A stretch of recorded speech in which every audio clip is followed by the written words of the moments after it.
I had set today aside as a sewing day to finish this corset, but I woke up late. I have a Christmas party to go to very soon, so I have less than 3 hours to finish it. In this video, I'm going to show you how I'm going to finish the sleeves. I'm going to do off-the-shoulder sleeves. At the top and the bottom, they're going to have both some lace trim and some elastic. For the top of the corset itself, I want to put the lace trim in gathered. For the sleeves, they're going to be gathered by the elastic, but only a little bit, and I want the lace trim to look even all the way around. So what I'm going to try to do is I'm going to gather it less along the top edge of the sleeves and then more on the top so that they end up being gathered about the same amount.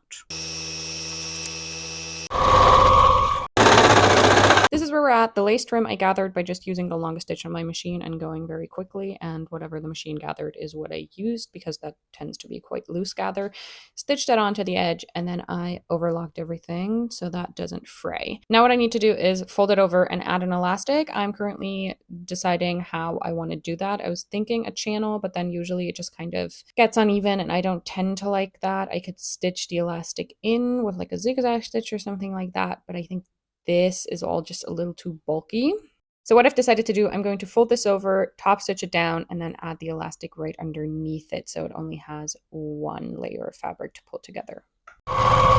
For sewing on the elastic, I have my zigzag stitch to the widest width. I have a pretty long stitch length, and now I'm going to pull on this elastic while I sew. That leaves us with a nicely gathered elasticated top edge, and now I'm going to repeat that at the bottom. This is them all finished, and now I'm going to assemble the rest of the corset, which you are going to see in the next video.